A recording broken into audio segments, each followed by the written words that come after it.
Lucas Graham had just finished unpacking the last box when a pink violation slip danced across his windshield in the breeze. It was light enough to flutter gently as he approached, curling slightly at the edges in the warm South Carolina air. He plucked it from under the wiper and stared at it, confused at first, then slightly amused. A notice of violation, typed in bold serif letters across the top. Something about driveway obstruction. He turned and looked back at his modestly parked sedan, neatly aligned within the paved edges of the narrow driveway. Frank had warned him during the drive down, in neighborhoods like this, it's not the mortgage that gets you, it's the mailbox. At the time, Lucas had laughed it off, chalking it up to his father's dry humor. But now, holding the HOA's pink slip like a traffic citation, he wasn't so sure it was a joke.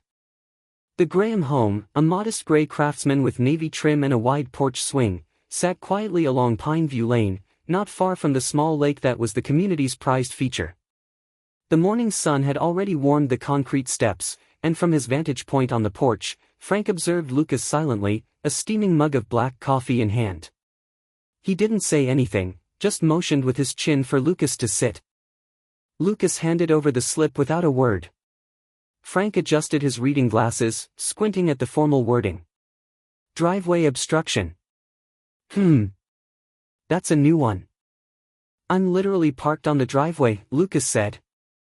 Frank nodded once. So are 70 other cars in this neighborhood. He folded the notice once, then again, and tucked it into the front pocket of his flannel shirt. Well, I suppose we're properly initiated. The neighborhood was peaceful, at least outwardly. Early spring in Cedar Heights brought out blooming azaleas, hummingbirds near feeders, and soft conversations over hedges. The mail carrier, an older man in a wide-brimmed hat, waved as he passed, the wheels of his truck crunching lightly over gravel. Later that morning, Lucas wandered toward the community mailboxes, stout, metal, and painted HOA beige. He paused to check their box, then turned back and nearly bumped into a woman with a large golden retriever and a purposeful stride. Watch it there, she said, smiling. You must be Frank's son. Lucas. Just moved in yesterday. Thought so. Andrea Tran. She offered a firm handshake with her free hand. I'm across the street, left of the blue shutters. Nice to meet you. Her eyes flicked briefly toward the driveway. You got the pink paper? Lucas gave a half laugh. Yeah. First morning gift. Andrea nodded, expression unreadable. You're not the first. Before he could ask what she meant, the retriever tugged her down the path, and she waved over her shoulder. Let me know if you ever need to talk zoning language. Back at the house, Frank was flipping through the local paper at the kitchen table, a half-eaten biscuit on his plate. The place smelled of old wood and strong coffee. Lucas poured himself a cup and leaned against the counter, watching his father's eyes skim headlines. She said I'm not the first, Lucas offered. Frank didn't look up. She's right. Seems ridiculous, though. It's just a car. On a driveway. Depends on who's writing the rules and who's interpreting them. He looked up then, giving Lucas a long, meaningful glance. Sometimes it's less about the car and more about who's driving it. Before Lucas could press further, the doorbell rang. Standing on the porch was a woman dressed in a tailored cream suit, clipboard in hand, her auburn hair swept neatly back. She smiled, but not entirely. Mr. Graham? Lucas nodded. That's me. Meredith Langston. HOA president. Her voice had the kind of clarity that demanded attention without raising its volume. Just wanted to personally welcome you to Cedar Heights. Well, thank you.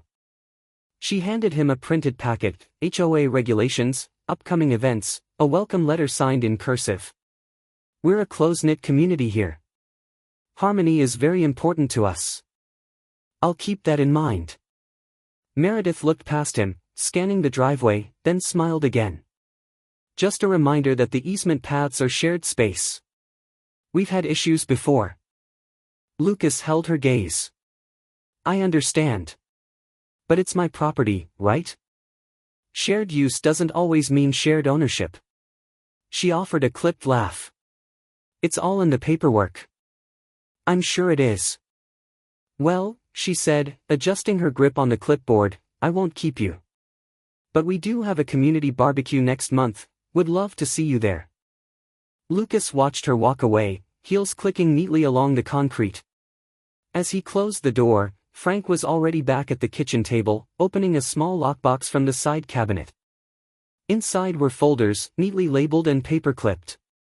He selected one and laid it on the table, Lot 12B Agreement, 1993. Lucas approached, slowly. Frank tapped the label, not smiling, but almost. We're going to be fine. Frank, sipping his coffee, says calmly, they've poked the wrong paper trail. Frank flipped through the yellowed mortgage pages like rereading an old chess manual, knowing every trap he'd set. The living room was quiet save for the soft jazz drifting from the corner radio and the occasional creak of the floorboards under Frank's chair. Lucas sat on the arm of the nearby sofa, watching as his father handled the documents with practiced care, fingers running over the notations and the margins like a pianist recalling an old score. Andrea's voice still echoed in Lucas's mind from earlier that afternoon.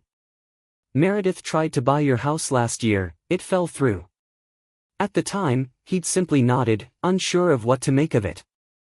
Now, it felt like a piece falling into place. Frank reached for a manila folder labeled Historical Transactions, Lot 12B. Inside, among a dozen legal-sized pages and photocopies, was a photograph, two men standing side by side in front of a modest single-story house with faded white shutters. Lucas leaned in closer. Is that you? Frank smiled faintly. And Paul. He tapped the shorter man in the photo. Paul Mason. Owned this house during the recession. Good man. Lost his shirt when the market collapsed. Banks were ruthless back then. Lucas studied his father's face, noting the trace of something softer, regret, maybe, or loyalty. Frank continued, Paul called me one night in '93, said he was days from defaulting. I offered to buy the house outright, help him out of the mess. But I didn't want to flip it. I wanted to protect it. He pulled out a second page, this one typed, with underlined sections and notes in two different shades of ink. See this clause? He pointed near the bottom. Any future restriction on the driveway would trigger easement authority for the buyer or their successor. Lucas blinked. You wrote that in? Frank nodded. Worded it precisely. Paul agreed. We signed it with a notary present. The clause was buried in the appendices, but legally binding. And here's the best part, he reached deeper into the folder, withdrawing another page, this one faintly yellowed and stamped. Meredith Langston, who at the time was a junior agent at Palmetto Realty, facilitated the transaction. She was eager to close. I remember her rushing through the signatures, brushing off the fine print. Said she had a dinner reservation. Lucas leaned over, reading the signature line at the bottom. Meredith R. Langston. In her own hand, Frank confirmed, tapping the ink with satisfaction. She initialed every page. Including the one with the easement. Did she read it? She thought she did. But she was more focused on commission than comprehension. Lucas sat back. So, by enforcing this new violation, she's essentially breaking her own agreement? She's poking a contract she helped draft, Frank said. And that triggers my rights. Outside, the porch light hummed faintly as dusk deepened. Inside, the warm lighting softened the corners of the room. The legal pads and notepads that lined the bookshelf looked more like a professor's study than a retired banker's living room. On the shelf beside the photo of Frank and Paul was a small brass chess knight, its surface worn to a soft gleam. Lucas took a breath. How did you even know to plan for something like this? 30 years ago. I didn't know the HOA would pull this exact stunt, Frank admitted. But I knew how people worked. And I knew power, left unchecked, always overreaches. He stood and moved toward the side table, returning with a folded map. Unfolding it across the coffee table, he traced a route with a pen cap. See this stretch here? That driveway runs over a sliver of shared-use property. It's technically part of the easement zone for the whole block. Lucas looked closely. And that was part of the original community design? Yep. And here's where it gets better. Frank flipped over the page to reveal the notation in small print: easement access secured in perpetuity by legal agreement dated July 9, 1993. Lucas exhaled. So if she enforces this ban, she'll trigger your control over her own access too, right? Frank, exactly. By dawn Monday, a temporary orange fence sliced across the Graham driveway, erected overnight, no notice given. The plastic mesh ran taut from post to post, anchored into the soil like a bright red line drawn through the quiet order of Cedar Heights. Lucas stood on the porch in his slippers, holding a coffee mug that was cooling quickly in his hand. He hadn't even heard them install it. Frank emerged a few moments later, adjusting the sleeves of his cardigan. He didn't say anything at first, just squinted at the fence and then down at the lawn. Lucas exhaled. You told me to wait for her next move. Frank nodded, eyes following the line of the obstruction. Well, she's made it. At work, Lucas logged in as usual, but his attention wandered. He refreshed the HOA's resident portal several times. No notice, no update, no explanation. The fence had been there for over 3 hours now, and not a single board member had acknowledged it. He took out his phone and snapped the first photo: driveway partially blocked, timestamp in the corner. Then another from the street. And a third from the side. It wasn't long before neighbors began to notice. A pair of joggers slowed near the Graham house, eyes flicking to the new addition without comment. Mrs. Delaney, the retired teacher from 2 doors down, paused during her morning walk and shook her head before moving on. Across the street, Andrea Tran leaned against her mailbox, arms folded. She offered a slight nod when Lucas caught her eye. Around noon, Lucas composed an email to the HOA board. He kept it polite but direct, requesting documentation authorizing the installation, citing concerns over access and clarity of easement. He copied the generic board email, the HOA treasurer, and Meredith herself. He got no response. Later that afternoon, Andrea crossed the street while walking her dog. Notice how no one's saying anything? Lucas glanced around. They see it. They always do. She crouched to fix the dog's collar. Just not out loud. Not yet. Do you know if there was a vote? Andrea hesitated. Officially? No. I checked the draft minutes from last month. Nothing. Lucas raised an eyebrow. I probably shouldn't have access, she added. But I keep old versions. That evening, Frank retrieved a small box from the closet and opened it on the kitchen table. Inside was a motion-activated trail camera, the kind used by birdwatchers and patient hunters. He held it up, turning it over in his hand. Too aggressive? Lucas asked. Nope, Frank said, setting it down beside his mug. Just patient. By the time the sun went down, the small device had been mounted discreetly near the azaleas at the edge of the property, angled just so.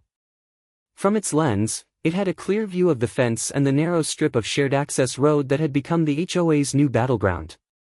Lucas continued documenting. Every morning, every angle. He made a private folder on his cloud drive, labeled it with the date, and added photos daily. It became part of his routine: coffee, inbox, surveillance. At Sonny's diner the next morning, he picked up a biscuit to go and noticed something missing near the register. For the first time in months, the beige HOA newsletters were gone. In their place was a small stack of church bulletins and a handmade flyer for a local craft fair. Ran out of ink? He asked lightly. The owner, an older woman with salt and pepper hair and a knowing smile, shrugged. Didn't get the usual bundle this month. Lucas said nothing, but the corner of his mouth lifted just slightly. Back in Cedar Heights, Meredith was holding an impromptu information session at the community park. It was a warm day, the kind that coaxed residents from behind curtains and fences. A fold-out table had been set up near the gazebo, covered in glossy pamphlets about neighborhood beautification and easement clarity. Few stopped by. Fewer lingered. Lucas watched from a distance, sitting on a bench near the rose garden. He noticed the subtle way people circled the table but avoided making eye contact with Meredith. A young couple picked up a flyer, read it briefly, and quietly slid it back. Mr. Sellers, the longtime resident with a cane, passed without pause. Back at the house, Lucas found a new envelope tucked into the mailbox. This one wasn't pink, but white, with the HOA seal embossed faintly in gold. Inside, another warning. Continued non-compliance may result in fines. He dropped it on the kitchen table without reading the rest. Frank didn't even glance up from his crossword. Expected that. Lucas picked up the document again, turning it over in his hands. Feels like they're trying to provoke something. They are. And you're still calm. Frank circled a clue with his pen. I'm still watching. It was almost dark when the knock came. Andrea stood at the door, the leash coiled loosely in her hand, the dog sniffing at the porch steps. I think Meredith just made a serious mistake. At the HOA's Memorial Day barbecue, Meredith stood beside a red-white-blue bunting, giving a speech, while Frank quietly recorded birdsong near the fence line. His small digital recorder, nestled beneath a straw napkin holder on the folding table, clicked softly as a mockingbird trilled from a branch just overhead. The rest of the crowd gathered loosely around the lakeside pavilion, sipping lemonade and avoiding the direct sun as best they could. The smell of grilled burgers drifted through the air, mixing with cut grass and sunscreen. Laughter rose in occasional bursts from the cornhole game near the gazebo, but a quieter conversation buzzed beneath the surface, one filled with sideways glances, lowered voices, and phrases like, "that fence thing."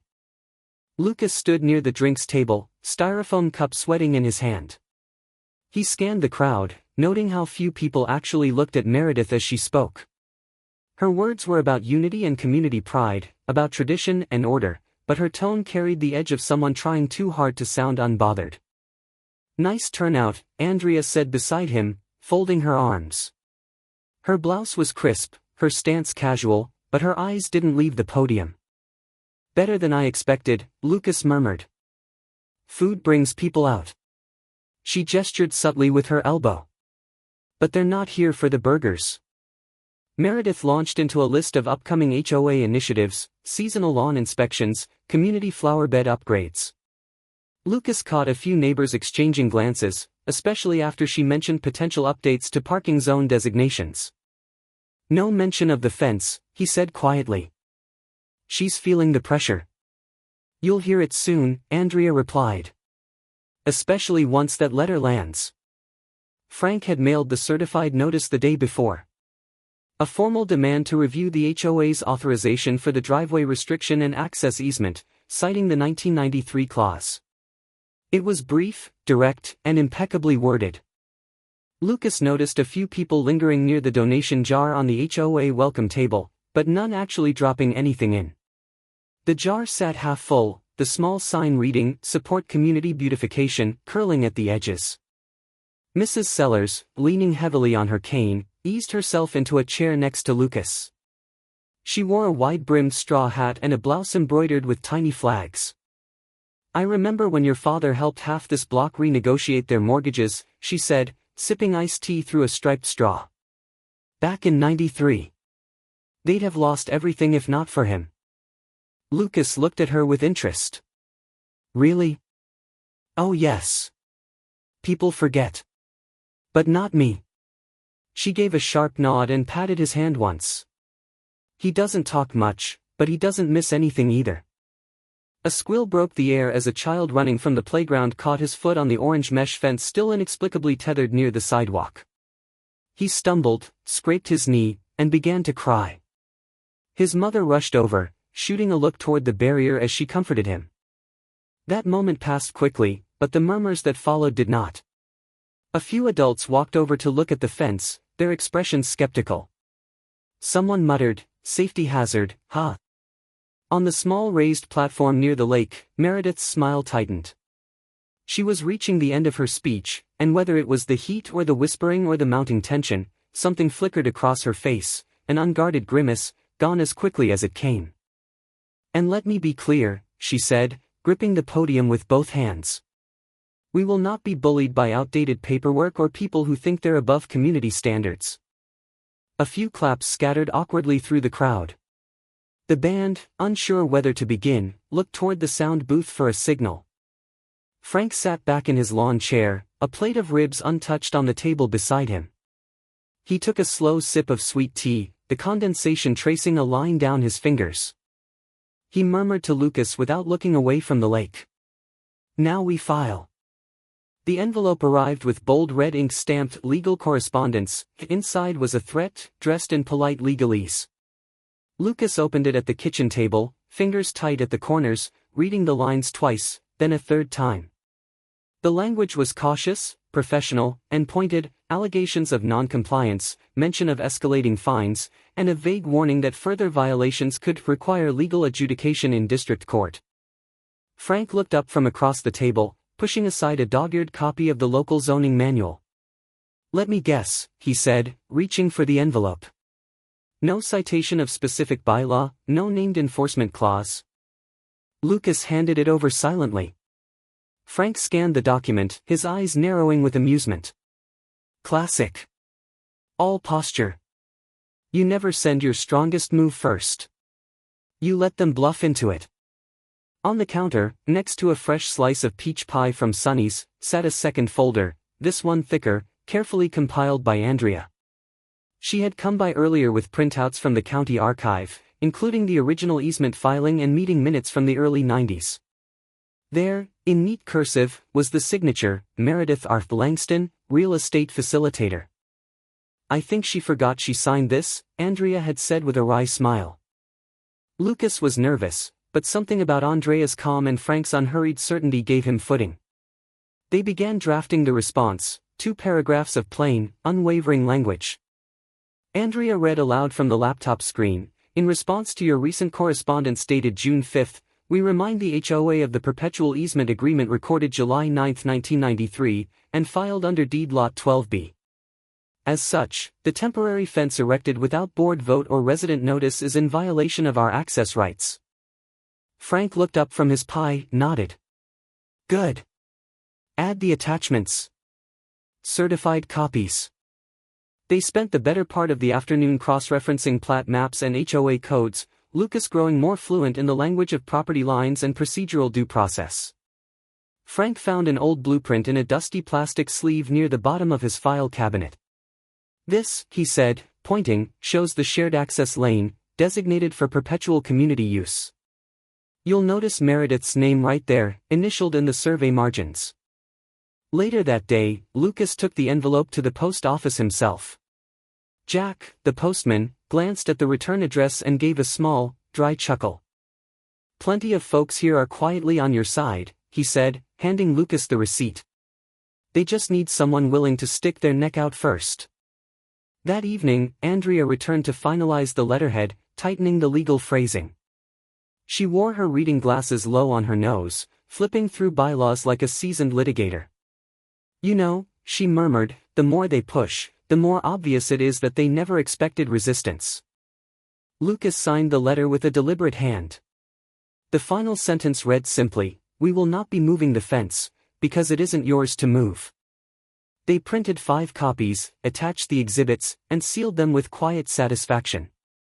3 were mailed to the HOA board, 1 to the community archives, and 1 was pinned discreetly to the inside of the Graham's front window. As Andrea packed up her notes, she paused at the door. "We should request an emergency board meeting. They're about to realize how badly they've misplayed this."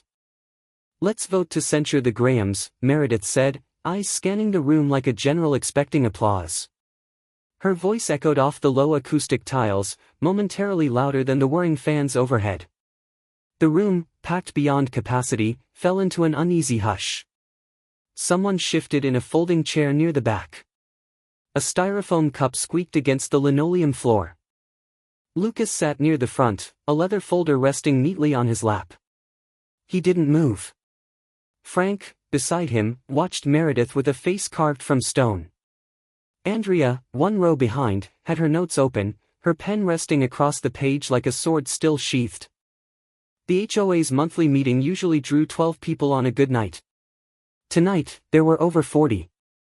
Retirees, young couples, high schoolers with earbuds, even Jack from Sunny's stood near the back wall, arms crossed. In one corner, a teenager held up his phone, live streaming in silence. Meredith adjusted her blazer and glanced down at the agenda. The Grahams' repeated disregard for HOA compliance has left us no choice. Their behavior undermines our community harmony. A woman near the refreshments coughed into her hand. No one clapped. Lucas stood slowly. "If I may," he said, his voice calm. "We have a document to share with the board." Meredith blinked. "This is not a resident comment session." Lucas opened the folder. It's a copy of the 1993 mortgage agreement for Lot 12B. He held it aloft just enough for others to see the cover page. Filed legally, notarized, and, he flipped it open, initialed by a young realtor named Meredith Arth Langston. A ripple passed through the crowd. Someone leaned over to whisper, another shifted to get a better view. Meredith's expression didn't crack, but her posture stiffened. Andrea stood. "I'd also like to submit the minutes from the last 3 board meetings," she said, holding up stapled copies. "Nowhere is there a vote recorded regarding the fence action taken against the Graham property. According to HOA protocol, such measures require a majority board vote, which never occurred." Someone up front muttered, "That's not right." Lucas continued.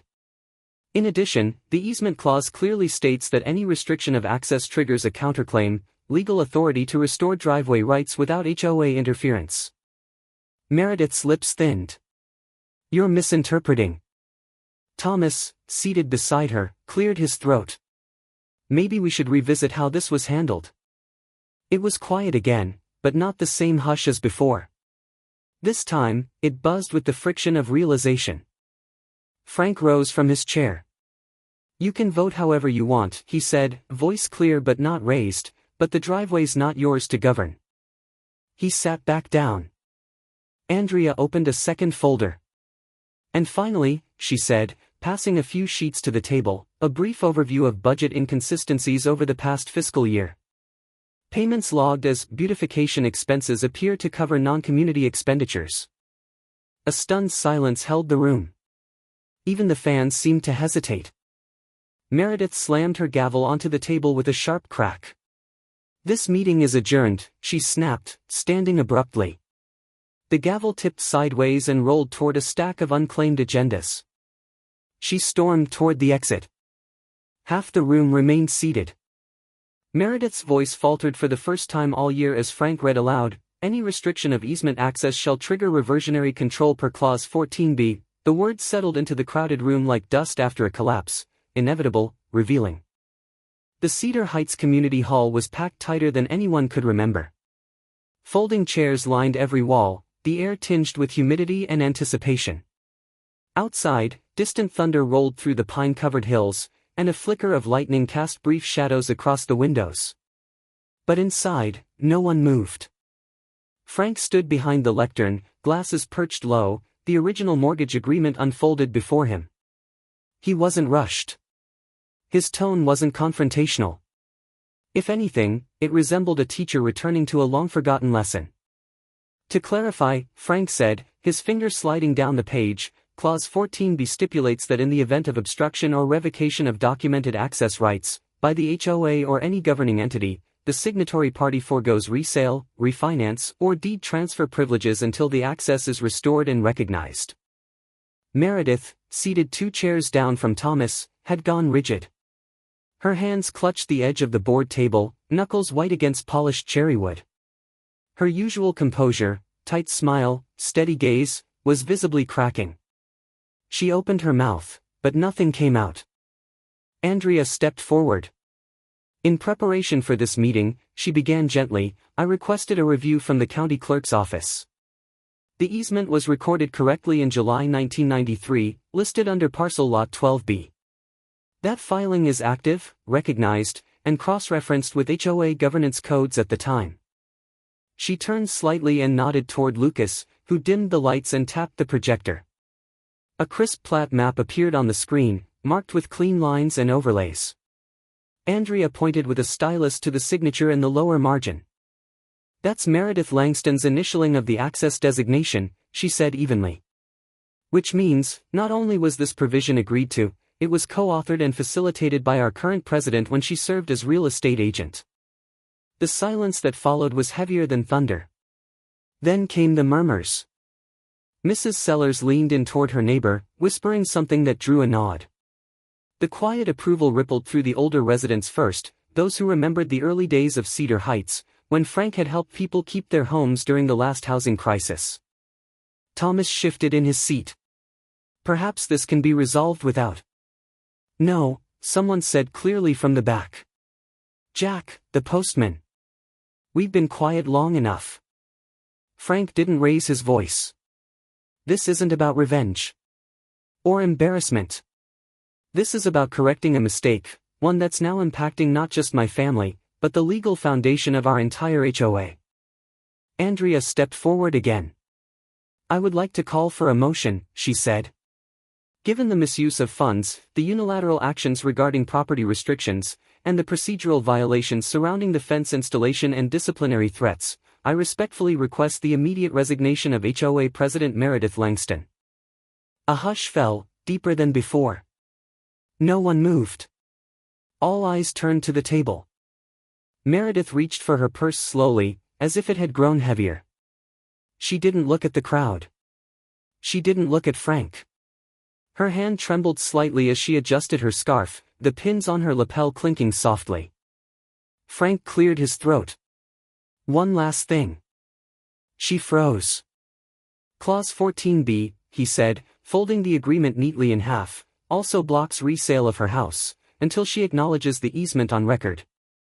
The sound that followed wasn't laughter or jeering, it was the breath of realization from dozens of people who understood, in that instant, just how far this had gone. By the first week of July, the fence was gone, the grass was cut, and a small wooden sign stood beside the gravel path. Access guaranteed by Graham Easement, EST 1993. It wasn't ornate, just a piece of cedar, sanded smooth, the lettering done by hand in deep black paint. Lucas had used a brush his mother once gave him for watercolor, the strokes deliberate. He and Frank planted the post in the cool morning soil while the town still slept and the sun rose behind the pine trees. Frank wiped his hands on a rag and stepped back to admire their work. Not bad for an old banker and a programmer. Lucas smiled. She'd have hated this sign. Frank's chuckle was low.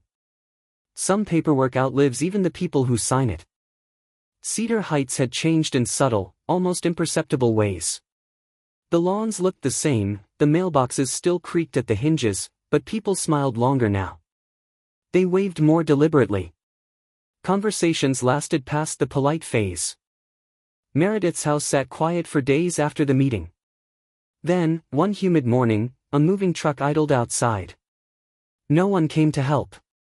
Frank saw her once from across the street, wrestling with a box labeled kitchen. She didn't glance toward the Graham house. By noon, the truck was gone. By dusk, her porch was empty. Andrea stepped into the role of interim HOA president with a calm resolve that surprised even her. At the first open board meeting, she announced rotating term limits and budget transparency measures. Minutes would be posted online, decisions required recorded votes, and neighbors could now speak freely without a sign-up sheet. Lucas asked Frank if he'd consider joining the board. Not a chance, Frank said, sitting at the counter of Sonny's diner with a slice of blackberry pie. Better I stay the guy they talked to at the diner. The 4th of July fell on a Saturday. Flags flapped gently from porch rails, and red-white-blue buntings hung across the community hall balcony. The lakeside potluck started early, folding chairs and card tables set up under the oaks. Kids ran barefoot through sprinklers, and someone brought a cornhole set painted like the American flag. Lucas brought 2 jugs of sweet tea. He placed them next to a tray of deviled eggs and a peach cobbler that had Happy Independence written in cinnamon across the crust. Mr. Sellers found him by the pie table. Your dad saved my house once, he said without preamble. Back in '93. I didn't get to say it then. He handed over a foil-covered dish. Peach cake. My late wife's recipe. Lucas nodded, emotion tightening his throat. "Thank you." That evening, as the sun dipped and fireflies began blinking in the hedges, Frank unfolded 2 lawn chairs near the edge of the property. They sat side by side, the new easement sign just visible by porch light. Andrea walked by, waving with a paper plate balanced in her hand. A group of teenagers lit sparklers down by the lake. Soft guitar music floated from someone's speaker. Frank watched a small boy staring intently at a chessboard set up on a cooler. "Remind me to teach him the Queen's Gambit next week," he said. Lucas leaned back, arms crossed behind his head. Above them, fireworks bloomed, red, white, then gold, and the neighborhood let out a low collective gasp. Frank, content, murmured. "We didn't just keep our driveway. We cleared a path for the whole block." On a quiet summer evening, the last spark of fireworks faded over Cedar Heights, and a new kind of peace settled in, not one declared, but earned. The fence was gone, but more than that, the silence of neighbors had been replaced with conversation, shared pie, and quiet nods of respect. Sometimes the loudest authority isn't the one with the title, but the one with the courage to speak softly and stand firmly. When power forgets its purpose, community can be the compass that points us home again. If this story reminds you of someone who once stood tall against unfair rules, maybe even yourself, share it. A single easement opened a driveway, a little courage opened every door.